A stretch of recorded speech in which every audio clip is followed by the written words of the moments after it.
Welcome to BRK news for the people debate. నేను మీ పవన్ కృష్ణమూర్తి. ముందుగా Telugu Desam party అధికార ప్రతినిధి శ్రీనివాస్ చౌదరి గారికి, వైఎస్ఆర్సీపీ అధికార ప్రతినిధి కార్మంచి రమేష్ గారికి, అనలిస్ట్ బండారు రామ్మోహన్ రావు గారికి గుడ్ మార్నింగ్ అండి. Welcome to the debate. Introduction ఇచ్చే ముందు ఎందుకు చెప్పాను అంటే, మనం 2014 నుంచి కాస్త కొన్ని విషయాలు ఈరోజు చర్చించుకోవాలి కాబట్టి, ముఖ్యంగా శ్రీనివాస్ చౌదరి గారు ముందే నవ్వుతున్నారు, ఎందుకంటే ఆయన ఇబ్బంది పెట్టేటువంటి కొన్ని పాయింట్లు తగులుతాయేమో అని. అందుకని చెప్పి ముందుగానే ఇంట్రడక్షన్ ఇచ్చేస్తున్నా. ఎందుకంటే 2014 రాష్ట్రం విడిపోయిన తర్వాత జరిగినటువంటి సభ చూసాం. త్రిమూర్తుల్లాగా చంద్రబాబు నాయుడు గారు, నరేంద్ర మోడీ గారు, పవన్ కళ్యాణ్ గారు సభ మించి ఎటువంటి హామీలు మనకి ఇచ్చారో చూసాం. సరే, కాలక్రమేణా ఉన్నటువంటి రాజకీయాల నేపథ్యంలో ఆ రోజు ఉన్నటువంటి పరిస్థితుల్లో కూటమి నుంచి తెలుగుదేశం పార్టీ బయటికి రావడం, కానీ అప్పుడు ఇచ్చినటువంటి హామీలు తరువాత 5 ఏళ్లలో కూడా మనకి నెరవేరకపోవడం, మధ్యలో వైఎస్ఆర్సీపీ అధికారంలోకి వచ్చిన తర్వాత ఏం జరిగింది అన్నటువంటి విషయాలు, ముఖ్యంగా ప్రధాని మోడీ గారితో జగన్మోహన్ రెడ్డి గారికి ఉన్నటువంటి సన్నిహిత సంబంధాలు 5 ఏళ్లలో ఏంటంటే సొంత కొడుకు కంటే ఎక్కువగా చూసుకుంటారు అన్నటువంటి నిర్మలా సీతారామన్ గారి వ్యాఖ్యలు ఇవన్నీ చూసినప్పుడు కూడా వారికి బలం ఉంది కాబట్టి, అంటే ఆయన అన్నటువంటి స్టేట్మెంటే, నేనేమి కొత్త స్టేట్మెంట్ క్రియేట్ చేయడం లేదు. 25 ఎంపీలు ఇవ్వండి, కేంద్రం మెడలు ఉంచుతా ఉన్నటువంటి జగన్మోహన్ రెడ్డి గారి నుంచి వాళ్ళకంత బలం ఉంది, ఇంకా మన్నెందుకు పట్టించుకుంటారు అన్నటువంటి స్థాయికి ఆ రోజు ఉన్నటువంటి పరిస్థితి. కానీ ఇవన్నీ మారి ఈ రోజు ఉన్నటువంటి పరిస్థితి చూసుకున్నప్పుడు, ఇప్పుడున్నటువంటి సిచ్యువేషన్ చూసుకున్నప్పుడు, ఆంధ్రప్రదేశ్లో ఎన్డీఏ కీలక పాత్ర, అందులో తెలుగుదేశం పార్టీ మేజర్ రోల్, తర్వాత జనసేన ఉంది, ఆ తర్వాత భారతీయ జనతా పార్టీ ఉంది. కీలకంగా ఏంటంటే కేంద్రంలో ప్రభుత్వ ఏర్పాటు, ప్రభుత్వం నడిచేటువంటి దానికి కూడా తెలుగుదేశం పార్టీ వెన్నెముకగా ఉంది. దాని తర్వాత బీహార్ నుంచి నితీష్ కుమార్ పార్టీ ఉంది. అయితే తెలుగుదేశం పార్టీకే ఎక్కువ వెయిటేజ్ అనేది అందరికీ తెలిసిందే. ఈ నేపథ్యంలో ఈరోజు నరేంద్ర మోడీ గారు ఆంధ్రప్రదేశ్లో పర్యటన చేయబోతున్నారు. విశాఖలో కూటమి జాతర జరగబోతోంది అన్నటువంటిది ఒక పాయింట్. భారీ ఏర్పాట్లు చేశారు. ఒకే వాహనం మీద నుంచి నరేంద్ర మోడీ గారు, చంద్రబాబు గారు, పవన్ కళ్యాణ్ గారు అక్కడ ర్యాలీ నిర్వహిస్తారు, ఒకే వేదిక పైన మాట్లాడతారు. అయితే మాకేంటి, ఆంధ్రప్రదేశ్కి ఏంటి? ఇవాళ వర్చువల్గా అక్కడ చాలా ఓపెనింగ్స్ కూడా ఉన్నాయి, చేస్తున్నారు. అనేక ఏర్పాట్లు, రైల్వే జోన్కి సంబంధించినటువంటి వివరాలు ఇవన్నీ కూడా దాంట్లో ఉన్నాయి. తర్వాత చూసుకున్నట్లయితే అచ్యుతాపురం సెజ్లో గ్రీన్ హైడ్రోజన్ ఎనర్జీ ప్రాజెక్టు ప్రారంభిస్తున్నారు. ఇలాగా అనేక కార్యక్రమాలు ఉన్నాయి. ఇవి కాకుండా ప్రధానంగా ఉన్నటువంటివి, పోలవరానికి కాస్త నిధులు ఇచ్చారు, అమరావతికి కూడా లోన్ తెప్పించిస్తానన్నారు. మరి ఏంటి, అమరావతికి ఇంకేమైనా గట్టిగా ఇచ్చేది ఏమన్నా ఉందా, ప్రకటన ఏమైనా వస్తుందా? అట్ ద సేమ్ టైం పోలవరానికి పూర్తి స్థాయిలో నిధులు, ఎటువంటి కొర్రీలు లేకుండా కేంద్ర ప్రభుత్వం దానికి కాస్త బాధ్యత తీసుకొని రాష్ట్ర ప్రభుత్వ పర్యవేక్షణలో పూర్తి స్థాయిలో ఇమీడియట్గా చకచకా పనులు చేసి నిర్మించి ఎటువంటి కాంట్రవర్సీ లేకుండా చేసేటువంటి ప్రకటన ప్రధాని నరేంద్ర మోడీ గారి దగ్గర నుంచి ఏమైనా ఎక్స్పెక్ట్ చేయొచ్చా? లేదు, ఈ 2 టర్మ్లు చూసిన తర్వాత మార్పులు, చేర్పులు ఏం రావు, మళ్ళీ మనం ఇంకో 5 ఏళ్ల పాటు అనుకునేటువంటి కార్యక్రమాలు ఏమైనా ఉన్నాయా? దీనికి ముందుగా మనకి కార్మంచి రమేష్ గారు, మీరు చెప్పండి, ఏం జరగబోతోంది ఈ మొత్తం దీనికి సంబంధించి ఇవాళ జరిగే ఈ రోడ్ షో లేదు బహిరంగ సభ నుంచి మీరు ఏమి ఎక్స్పెక్ట్ చేస్తున్నారు? దాని తర్వాత కూటమి నుంచి శ్రీనివాస్ చౌదరి గారు సమాధానం చెప్తారు. గుడ్ మార్నింగ్ పవన్ గారు. మీకు బీఆర్కే న్యూస్ ప్రేక్షకులకు, అలాగే ప్యానల్ ఉన్న సభ్యులందరికీ కూడా వెరీ గుడ్ మార్నింగ్ అండి. ప్రధానమంత్రి మోడీ గారు మన ఆంధ్రప్రదేశ్ రాష్ట్రానికి రావడం అందరికీ కూడా చాలా సంతోషం. కానీ ఆయన వచ్చిన తర్వాత ఈ రాష్ట్రానికి వరాలు ఇవ్వకపోతే మాత్రం ప్రతి ఒక్కళ్ళు కూడా, అది ఎన్డీఏ కూటమి అవనండి, రాష్ట్ర ప్రజలు అవనండి, అందరూ కూడా నిరాశ చెందే పరిస్థితి ఉంటుంది. ఎందుకంటే గతంలో కూడా 2014 నుంచి 19 మధ్య కానీ, 19 నుంచి 24 మధ్య కానీ ఆ కేంద్రం నుంచి మనకు రావాల్సిన వాటిల్లో ఎక్కువ శాతం మనకు రాలేదు అనేది మనందరికీ కూడా తెలిసిన విషయమే. అది వైఎస్ఆర్ కాంగ్రెస్ పార్టీ ప్రభుత్వం ఉన్నా, మా ప్రభుత్వం ఉన్నా, లేదా తెలుగుదేశం పార్టీ ప్రభుత్వం ఉన్నా, ఆ రోజుల్లో స్పెషల్ స్టేటస్ కానీ లేదా పోలవరానికి నిధులు కానీ చాలా తక్కువ స్థాయిలో వచ్చినాయి తప్ప అనుకున్న స్థాయిలో రాలేదు. ఈ రకంగా కేంద్రం ఆ రోజున 2014 నుంచి 19 టీడీపీ పార్టీ అధికారంలో ఉన్నప్పుడు అమరావతికి శంకుస్థాపన స్వయంగా మోడీ గారు వచ్చి చేశారు. ఆ తర్వాత జరిగిన పరిణామాలన్నీ కూడా మనకు తెలుసు. పవన్ కళ్యాణ్ గారు కూడా ఆ రోజున మొదట్లో కూటమిలో ఉండి ఆ తర్వాత విడిపోయిన తర్వాత చాలా రకాలుగా పాచిపోయిన లడ్డూలు ఇచ్చారు. మనకి పిడికేడు మట్టి, గుప్పెడు నీళ్లు తప్ప ఏమి ఇవ్వలేదు. ఈ రకమైన కామెంట్స్ కూడా చాలాసార్లు విమర్శలు చేయడం జరిగింది. ఆ తర్వాత 2019 నుంచి 24 మధ్య ఆయన ప్రతిపక్ష పాత్ర పోషిస్తూ కేంద్రం మీద ఆ రోజున బీజేపీ మీద కానీ వాళ్ళ మీద కానీ చాలా రకాల విమర్శలు చేశారు. ఆ తర్వాత ఎన్డీఏ కూటమితో కలిసి మళ్ళీ పోటీ చేసి ఈ రోజున గెలిచి ప్రభుత్వం ఏర్పాటు చేయడం జరిగింది. సో ఈ రోజున తెలుగుదేశం పార్టీకి కానీ జనసేన వారికి కానీ కేంద్రం నుంచి నిధులు తీసుకురావాల్సిన అవసరం చాలా ఉంది. వీళ్ళిద్దరూ కూడా కూటమిలో మెయిన్ పాత్రదారులు, ఏది ఆంధ్రప్రదేశ్లో. అలాగే కేంద్ర ప్రభుత్వంలో వీళ్ళిద్దరూ ఎవరు బీహార్ మీద కానీ మన ఆంధ్రప్రదేశ్ ఎంపీల మీద మాత్రమే నిలబడి కేంద్ర ప్రభుత్వం ఈ రోజున అక్కడ ప్రభుత్వం ఏర్పాటు చేయడం జరిగింది. కాబట్టి రాష్ట్ర ప్రభుత్వంలో ఉన్న బీజేపీ, టీడీపీ, జనసేన నాయకులకు క్లియర్గా ప్రధాని మోడీ గారి మీద ప్రెషర్ చేసి ఈ రాష్ట్రానికి రావాల్సిన నిధులు అవన్నీ కూడా తీసుకురావాల్సిన బాధ్యత చాలా ఉంది. మనందరం కూడా చూడాల్సిన విషయం, కేంద్రంలో ప్రభుత్వం ఏర్పడగానే బీహార్కి 45,000 కోట్ల రూపాయలు గ్రాంట్ ఇచ్చినట్టుగా మనందరం చూసాం. కానీ మనకు అమరావతికి మాత్రం వరల్డ్ బ్యాంక్ నుంచి, ఏషియన్ డెవలప్మెంట్ బ్యాంక్ నుంచి కేవలం మనకు అప్పు ఇచ్చారు తప్ప దానికి కేంద్రం కౌంటర్ గ్యారంటీ ఉంటామని చెప్పారు తప్ప ఎక్కడా కూడా గ్రాంట్ ఇవ్వని పరిస్థితి. అలాగే పోలవరానికి ఇచ్చిన 12,000 కోట్ల రూపాయలు కూడా జగన్మోహన్ రెడ్డి గారి ప్రభుత్వంలో మార్చిలోనే శాంక్షన్ వచ్చింది. కేంద్రం క్యాబినెట్ మీటింగ్కి ఆ రోజున పెట్టబోతే అప్పుడు కలిసిన ఈ టీడీపీ జనసేన వాళ్ళు అది పెట్టనివ్వకుండా అడ్డుపడిన పరిస్థితి. ఎందుకంటే ఆ రోజున ఆ గ్రాంట్ క్యాబినెట్ మీటింగ్లో అప్రూవ్ అయిపోతే జగన్మోహన్ రెడ్డి గారికి న్యాయం జరుగుతుంది, లేదా జగన్మోహన్ రెడ్డి గారికి ప్రజల్లో కొంత ఇది అవుతుంది అని చెప్పి ఆ రోజున దాన్ని వీళ్ళు అడ్డుకున్న పరిస్థితి. ఈ రోజున 12,000 కోట్ల రూపాయలు కూడా శాంక్షన్ వచ్చింది.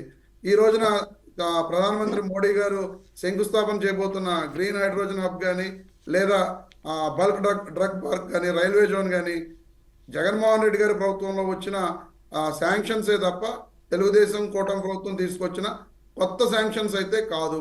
ఆ రోజున జనవరి, ఫిబ్రవరిలోనే వీటికి ఫౌండేషన్ స్టోన్స్ వేయించాలని చెప్పి జగన్మోహన్ రెడ్డి గారు చాలా ప్రయత్నం చేసిన ఆ రోజున్న పరిస్థితుల్లో ప్రధానమంత్రి మోడీ గారు టైం దొరకకపోవడం, ఈ కూటమి కట్టడం, ఈ రకరకాల విషయాల ద్వారా రాజకీయ కారణాలుగా ఆ రోజున శంకుస్థాపనలు చేయడం జరగలేదు. ఈ రోజున ప్రధానమంత్రి మోడీ గారు ఈ రాష్ట్రంలో శంకుస్థాపనలు చేస్తున్నాయన్నీ కూడా జగన్మోహన్ రెడ్డి గారి ప్రభుత్వంలో జగన్మోహన్ రెడ్డి గారి కష్టంతో ఆయన కేంద్ర ప్రభుత్వంతో మాట్లాడి తీసుకువచ్చిన పరిశ్రమలే తప్ప కొత్తగా తెలుగుదేశం పార్టీ తీసుకురాలేదు. సరే, ఎవరు తీసుకొచ్చినా సరే ఈ రోజుకైనా వాడు శంకుస్థాపనలు చేస్తున్నారు, ఇది అందరూ హర్షించదగ్గ విషయం. వాటిని అన్నింటినీ కూడా తొందరగా నిర్మాణం పూర్తి చేసి ఈ రాష్ట్ర ప్రజలకు ఉద్యోగాలు వచ్చే విధంగా చేయవలసిందిగా కోరుతున్నాను. రైట్. శ్రీనివాస్ చౌదరి గారు, పోలవరానికి ఇచ్చిన 12,000 కోట్లు కావచ్చు, లేదు అంటే బల్క్ డ్రగ్ పార్క్ కావచ్చు, లేదంటే అచ్యుతాపురం సెజ్లో ఈ గ్రీన్ హైడ్రోజన్ ఎనర్జీ ప్రాజెక్ట్ కావచ్చు, రైల్వే జోన్ కావచ్చు, ఇవన్నీ కూడా మా జగన్మోహన్ రెడ్డి గారి హయాంలో వచ్చినటువంటివే. వాటికి ఇప్పుడు శంకుస్థాపనలు చేస్తున్నారు, పూర్తి చేయండి అన్నటువంటి మాట ఆయన కోరుతున్నారు. పూర్తి చేయడం కోరుకుంటున్నారు, తప్పులేదు, నిజంగానే దాన్ని స్వాగతించాలి. అయితే ఎప్పుడు వచ్చాయి ఏంటి అనే దానికి అసలు తెలుగుదేశం ప్రభుత్వానికి సంబంధం లేదు, వైసీపీకి సంబంధం లేదు, రాష్ట్ర విభజనకి వీటికి సంబంధం ఉందని నేను అంటా. మీ ఇద్దరు క్రెడిట్ లేదు దీంట్లో. ఇది విభజన జరిగినప్పుడు వచ్చినటువంటివి, ఇప్పటిదాకా చేయకపోవడంలో అటు 2014 నుంచి 19లో ఉన్నటువంటి మీ ప్రభుత్వ వైఖరి, 19 నుంచి 24లో ఉన్నటువంటి జగన్మోహన్ రెడ్డి వైఖరి, ఇద్దరిది కూడా తప్పే. దీనివల్ల రాష్ట్రానికి ఒరిగింది ఏం లేదు అని నేను అంటా. మీరేమంటారు? తప్పకుండా పవన్ కృష్ణ గారు, మొదట మీకు, మన బీఆర్కే న్యూస్ వీక్షకులకి, అనలిస్టు మన రామ్మోహన్ గారికి, వైఎస్ఆర్సీపీ నేత రమేష్ గారికి, బీజేపీ నేత నెల్సన్ గారికి శుభోదయం. రాష్ట్రంలో ప్రభుత్వం మారిన తర్వాత, ఎన్డీఏ కూటమి వచ్చిన తర్వాత గడిచిన 6 నెలల్లో మాకున్న సమాచారం ప్రకారం 4 లక్షల కోట్ల రూపాయలు పెట్టుబడులు వచ్చాయి. గత ప్రభుత్వం చేసిన విధ్వంస రాజకీయాల గురించి మాట్లాడుకునే కన్నా మేమేం సాధించాలి, ఏం ప్రజలకు చేయాలి, ప్రజలకు ఏం హామీలు ఇచ్చాం, ఏం నిలబెట్టుకోవాలి. మీరు అన్నట్టు విభజన హామీలు కావచ్చు, పేరేదైనా కావచ్చు, కానీ రాష్ట్రం గత 10 ఏళ్ళుగా నష్టపోయాం, 30 ఏళ్ళు ఎన్నిక తెలిపాయి. సో ప్రభుత్వం వచ్చిన తర్వాత మాకు అభివృద్ధి, సంక్షేమం రెండు కళ్ళుగా ముందుకెళ్తాం. అందుకే ఈరోజు రాష్ట్రంలో 9 ప్రాజెక్టులు వచ్చాయి, భారీ ప్రాజెక్టులు వచ్చాయి. అంటే ఇంచుమించు రాయపట్నం దగ్గర బీపీసీ రిఫార్మ్స్ పంప్స్ కానీ, దాని ద్వారా దాదాపు 96,000 కోట్ల పెట్టుబడి. సత్యసాయి జిల్లాలో అవయాద్ మొబిలిటీ ఇండియా ప్రాజెక్ట్ ఉంది కానీ, ఇది దాదాపు 1,200 కోట్లు పెట్టుబడి, దాదాపు 3,000 మంది ఉపాధి. క్లీన్ ఎనర్జీ 73,000 కోట్ల పెట్టుబడి, 5 కంపెనీలు, 2 లక్షల మంది ఉపాధి అవకాశం. కాకినాడ ఏఎం గ్రీన్ అమ్మోనియా తయారీ, దీనివల్ల 12,000 కోట్ల రూపాయలు 40 ఎకరాల్లో ఇంచుమించు 3,000 మందికి ఉపాధి. అలాగే కర్నూలు జిల్లాలో టాటా పవర్స్ అనేక అంశాలపైన 18,000 కోట్ల రూపాయలు రావటం, దానివల్ల ఒక 1,400 మందికి ఉపాధి. కడప నంద్యాలలో అయితే కొండాపూర్ నంద్యాల ఎంత కలిపి దాదాపు మెగా పవన్ విద్యుత్ పైన విండ్ విద్యుత్ పైన 130 మెగావాట్ల విద్యుత్ పైన ఒక 2,000 మందికి ఉపాధి. విశాఖలో టీసీఎస్ మిలియన్ టవర్స్ ఒక 2 లక్షల సరుకు ఇవ్వడం వల్ల 80 కోట్ల పెట్టుబడి రావడం, ఒక 2,000 మంది టెక్కీలకు ఉపాధి అవకాశం రావడం.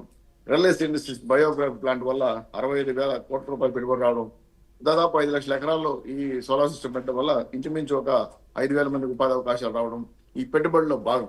అయితే ఈరోజు ప్రధానమంత్రి గారు, పవన్ కళ్యాణ్ గారు, చంద్రబాబు నాయుడు గారు ఒకే వేదిక మీద విశాఖపట్నం రావడం, త్రిమూర్తులు కూర్చొని ఈ రాష్ట్రానికి ఏమి ఇవ్వబోతున్న పైన చాలా క్లియర్ గా వాళ్ళు పేపర్లు ఇచ్చేసారు. ఈరోజు విశాఖపట్నం ఉక్కు ఫ్యాక్టరీ కావచ్చు, అలాగే మీరు అన్నట్టు వైజాగ్ జోన్ ఏమన్నారు జగన్మోహన్ రెడ్డి గుర్తుంది, మళ్ళీ ఒకసారి చెప్తున్నా, 25 మంది ఎంపీలు ఇవ్వండి, ప్రత్యేక వారు ఎందుకు రాదో నేను చూస్తా, మద్యపానాన్ని పూర్తిగా నిషేధించేస్తా, జనవరి 1 తారీఖు జాబ్ క్యాలెండర్ ఇచ్చేస్తా.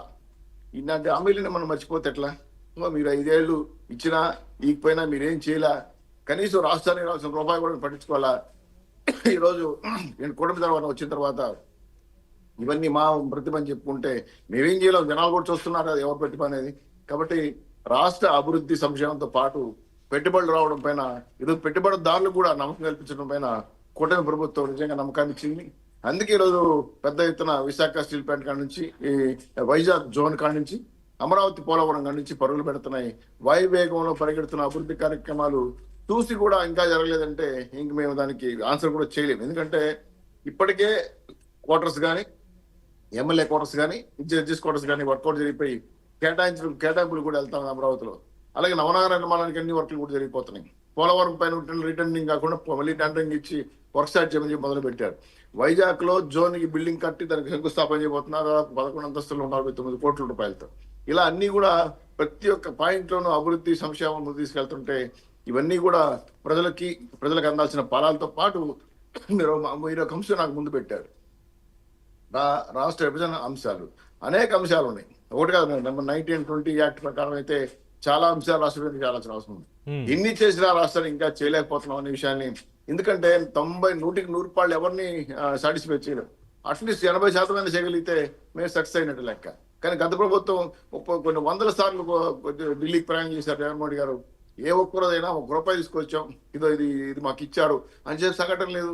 ఉన్న పరిశ్రమ ధర మిలియన్ డాలర్స్ వెళ్ళిపోయింది, జాకెట్ హైర్స్ వెళ్ళిపోయింది, కియా అనుభవ సంస్థలు వెళ్ళిపోయినాయి, అమరావతి వెళ్ళిపోయింది. ఇలా పరిశ్రమ ధర వేశారు తప్ప రాష్ట్రంలో ఉపాధి అవకాశాలు ఎక్కడ లేకుండా నాశనం చేశారు. అటువంటి పరిస్థితిని నుంచి మార్చి ఈరోజు రైతులు మన కౌలు రైతులు కానీ ఆత్మహత్యల పరిస్థితి మనం ఎంత ఘోరంగా ఉంది ఆంధ్ర రాష్ట్రం చూసాం. ఇప్పుడు ఇరిగేషన్ ప్రాజెక్టులకి 80,000-60,000 కోట్ల రూపాయలు ఖర్చు పెట్టి అందరినీ నివాగాలి నీరు సుజలాస్తామంతే కాకుండా నదులు అనుసంధానం చేయాలని ప్రత్యేక అంశాన్ని తీసుకురావడం వల్ల రైతుల కళ్ళలో కూడా ఆనందం చూసే అవకాశం ఉంది. మొత్తానికి ప్రధాని నరేంద్ర మోడీ మీకు చక్కగా సహకరిస్తున్నారు. ఈ రోజు కూడా వీటన్నిటి మీద కూడా ఒక స్పష్టమైనటువంటి ప్రకటన చేసేటువంటి అవకాశం ఉంది అనేది చెప్తున్నారు. తప్పకుండా ఆంధ్రప్రదేశ్ కి స్వర్ణమాల వేస్తారు. వికసిత ఆంధ్రప్రదేశ్ కి వికసిత భారతదేశ్ కట్టుబడి ఉంది. మా ఎన్డీఏ కూటమి 3 నాయకులు పటిష్టంగా ముందుకెళ్తున్నారు. మాకు మా రాష్ట్ర అభివృద్ధి ఎంత ముఖ్యమో దేశ అభివృద్ధి అంత ముఖ్యం. ఎక్కడ కూడా కాంప్రమైజ్ కాకుండా మోడీ గారు, బాబు గారు, పవన్ కళ్యాణ్ గారు, పురంధేశ్వరి గారు, బీజేపీ నాయకులతో కలిపి ఈ రోజు బ్రహ్మాండమైన అభివృద్ధి కోసం ఆంధ్ర రాష్ట్రం కోసం పునాది అయిపోతున్నారని, ఇది ఆంధ్ర రాష్ట్ర ప్రజల వరంగా భావిస్తూ ఇది మరింత ఇంకా ఇది కూడా చాలదండి, ఇంకా కూడా ముందుకు తీసుకెళ్ళడానికి మా కుటుంబ ప్రభుత్వం కష్టపడుతుంది. ఎక్కడా కూడా 164 సీట్లు ఇచ్చారు కాబట్టి మీ మీద పెత్తనం చేయదలుచుకోలేదు, మేము ఖచ్చితంగా సేవ చేయదలుచుకున్నాం. ఆ దిశగా అడిగిలేస్తాం. కాబట్టి మీ సూచనలు, మీ సలహాలు, మీ విమర్శలు కూడా మేము ఆహ్వానిస్తాం.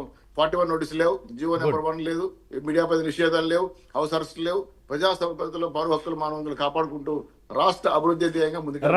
రైట్ శ్రీనివాస్ చౌదరి గారు, రామ్మోహన్ రావు గారు, విల్సన్ గారు కూడా మనకు జాయిన్ అయ్యారు. వెల్కమ్ విల్సన్ గారు. రామ్మోహన్ రావు గారు, ఇప్పుడు నాకు ఒక చాలా పెద్ద డౌట్ ఉందండి. 2014-19లోనేమో కుర్చీలో కూర్చోబెట్టుకోవడానికి చేతితో బాగా గట్టిగా పక్కకి లాగి కూర్చోబెట్టుకున్నారు. తర్వాత ఏం జరిగిందని చూసాం, అయిపోయింది. 1924లో జగన్మోహన్ రెడ్డిని సొంత కొడుకు కంటే ఎక్కువగా చూసుకుంటున్న ప్రధానమంత్రి అన్నారు. నాకు ఇప్పుడు వచ్చేసరికి పెద్ద అనుమానం, ఇప్పుడు సొంత కొడుకు కంటే గట్టిగా ఎవరిని చూసుకుంటారు, ఎవరిని కొడుకు అంటారు, ఏ విధంగా మాట్లాడతారు అంటే ప్రధాని ముఖ్యమంత్రి ప్రమాణ స్వీకార సభలో చూసాం, ఆ రోజు విజయోత్సవ సభలో చూసాం, పవన్ అంటే తుఫాన్ అన్నారు, చంద్రబాబు నాయుడిని పెద్ద విజనరీ అని మాట్లాడారు, అంతా అయింది. అంటే మాటలకే పరిమితం అవుతుందా, లేదు ఈసారి చేతల్లో ఇంకా గట్టిగా చూపించి ఇది ఆంధ్రప్రదేశ్ అంటే అని చూపించగలిగే సత్తా మనకి ఏమన్నా రాబోతుందా ఈరోజు ప్రస్తుతం? ఇది మొదటి మీటింగ్ విజయోత్సవం తర్వాత అనుకుంటే.